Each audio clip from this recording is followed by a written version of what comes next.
All right, Clemson Nation, spring practice finally under the way. I'm so excited to finally have football back, and we've heard some very interesting things so far, and I'm excited to share that information on this channel.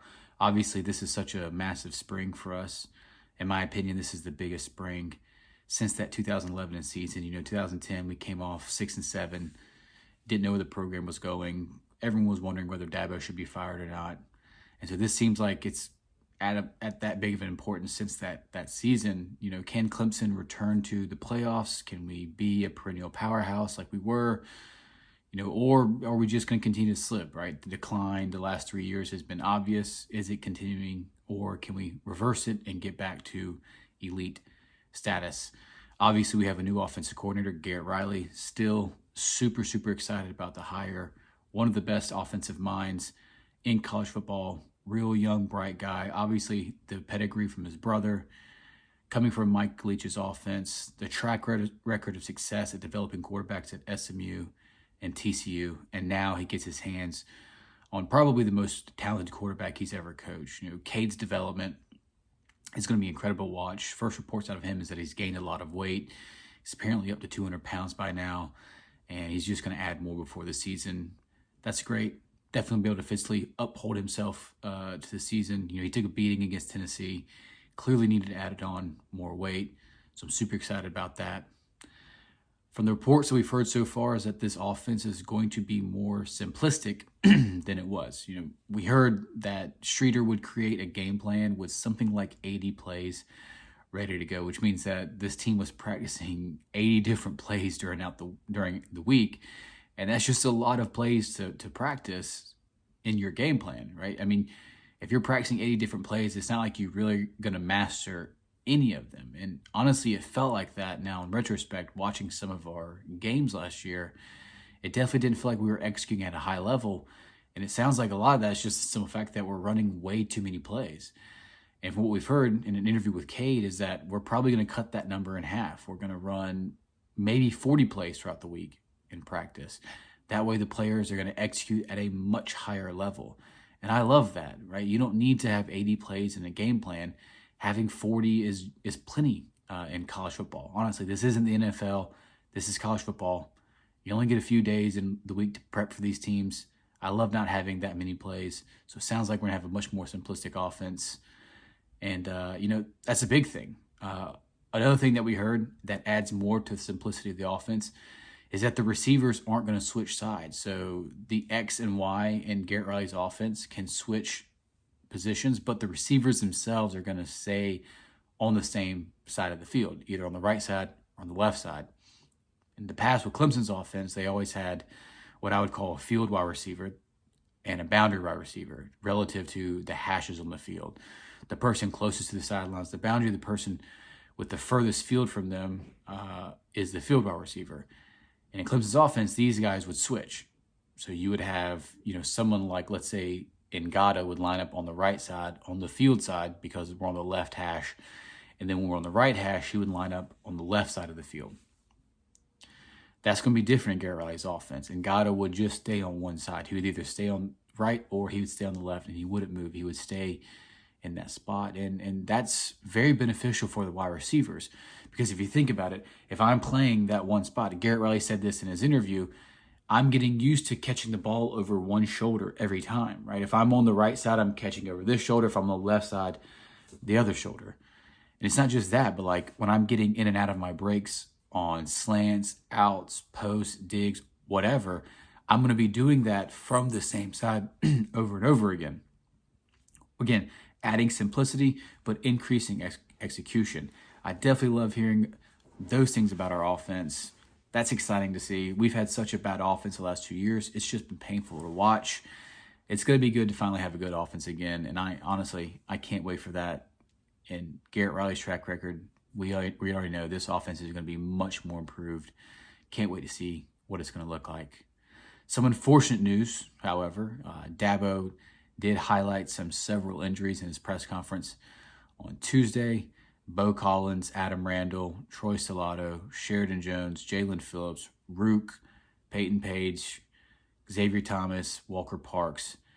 and Marcus Tate will all be out this spring. I mean, that's so many guys. These are all guys that are going to contribute for us. A lot of these are starters. And honestly, it feels like we've dealt with a ton of injuries these last 2 seasons.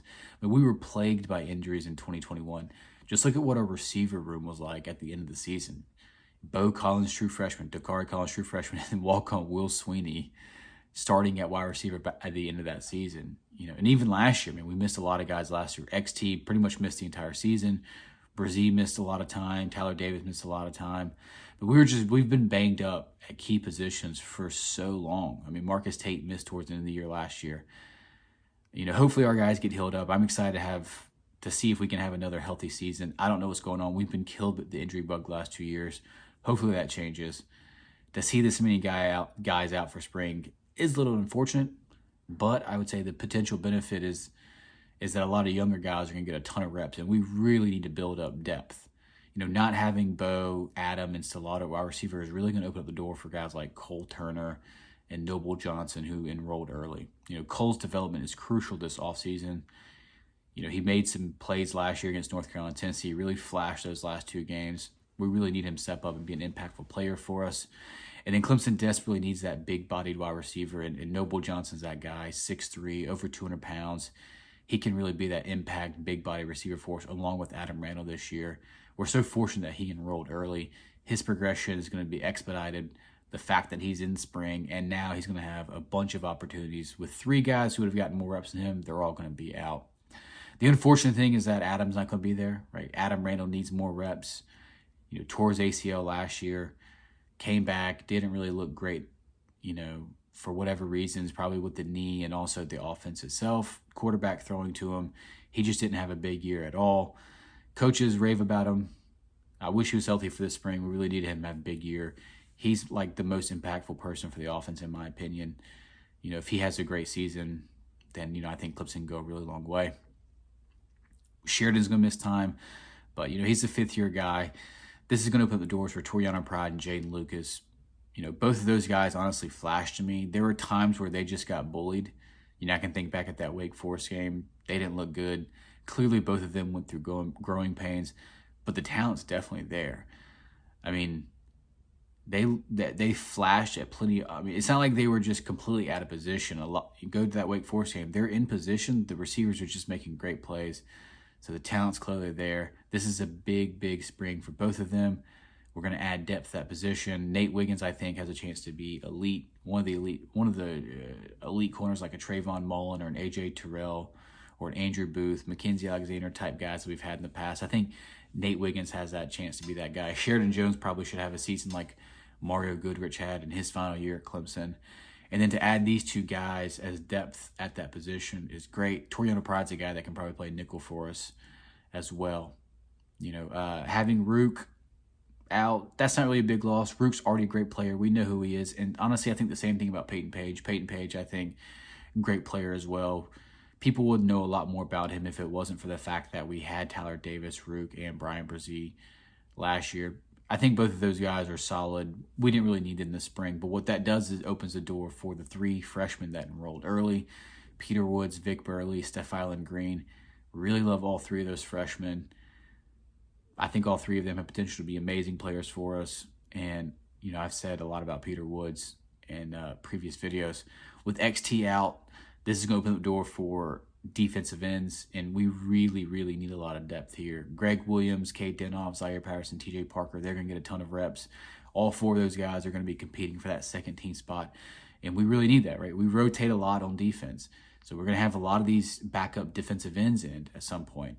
And so, Greg, Cade, Zaire, TJ, we're probably going to see all 4 of those guys play at this point this year, and we're probably going to need all 4 of them to win at some point this season. So their development this spring is massive. And then at offensive line, Walker and Tate, they're going to start for us. We know who they are. They're really good players. They're going to start alongside Will Putnam and Blake Miller. And so not having them this spring allows really for this 3-man race for that 5th starter. Tristan Lay, Mitchell Mays, and Colin Sadler, those are going to be the 3 guys that are going to battle for that left tackle spot, or even moving Marcus Tate to left tackle and allowing Mitchell Mays to start at guard. So all 3 of them are going to get plenty of reps. So definitely I'm excited to see what happens with competition at offensive line. Reports from we've heard so far is that the first team offensive line from left to right was Tristan Lay, Mitchell Mays, Will Putnam, Dietrich Pennington, and Blake Miller. Again, 2 of those guys are definitely going to start no matter what. And so I'm excited to see who that left tackle eventually is going to be for us. And then that second group at offensive line, you had Sadler, Brian Tucker, Ryan Linthicum, Trent Howard, and Ian Reed, true freshman Ian Reed. And from what also we've heard is that Harris Sewell, Zach Owens, 2 more true freshmen that they're repping at guard currently. So we'll see what those 3 guys can do. They probably all 3 going to redshirt. We have a lot of depth at offensive line, but super excited to see what happens at that left tackle spot. I've been vocal. I've been adamant. I want Tristan Lay to be that guy, former 5-star recruit. It's his time. It's honestly now or never for him. This has to be his year, and I'm going to be pulling for him. I really hope it's him. I think if he's starting for us, this offensive line has a chance to be the best Dabo's ever had, honestly. You know, Dabo mentioned that we have 15 early enrollees. That's such a huge number for spring, and honestly, that's massive. That's a benefit for us because we're going to need a lot of these guys to come in and contribute, and it's fortunate that they're already on campus. And I've mentioned some of these guys already: Noble Johnson, T.J. Parker, Peter Woods, Vic Burley, Steph Green, Jamal Anderson, D. Creighton. All of these guys are on campus, and we might need all of them at some point this season, especially if we are banged up like we have been the last 2 seasons. And speaking of Peter Woods, with Rook and Peyton out, he's repping in that first team group with Tyler Davis, which is crazy because he's repping ahead of Trey Williams. And by all indications, you know, this kid is as advertised. I in my video about defensive tackles, I said he's the best high school player in the country. That's my opinion. And honestly, that sentiment's been pretty much confirmed by the reports. This kid's a freak. He's going to be special. And I really can't wait to see him live finally. All credit Nick Eason. He's been killing on the recruiting trail. Peter Woods, going to be a fantastic defensive tackle for us. We're going to see him a lot this year. And honestly, I can't wait. I made a video about our linebackers, and one of the concerns I had was the fact that we only have 7 linebackers on scholarship. And because that seems like such a low number considering there are 3 linebackers, right? So you only have a 2 deep and then 1 extra linebacker. That seems kind of low. But then when I'm listening to Dabo and Wes, they're seeming to imply that we're going to see a lot more nickel packages this year. And that makes sense, right? With modern offenses, we're probably going to see a lot more defenses with just 2 linebackers on the field. And so that number makes a lot more sense to me, right? If we're primarily going to play 2 linebackers, then having 7 makes a lot of sense. That's 3 groups of linebackers plus 1 extra. So I'm much more comfortable with that number now, considering the fact that we're primarily going to see 2 linebackers on the field, considering most modern offenses are running the spread. Now, they did mention that if the teams go heavy, like let's say they bring in 2 tight ends, or what we would call 12 personnel, Wade Woodaz would be that 3rd guy. So Carter, Trotter, Woodaz, those are the starting 3. But since there's only going to be 2 linebackers, it's going to be Carter and Trotter starting. They're clearly the best duo in the country. I don't think there's even a debate about that.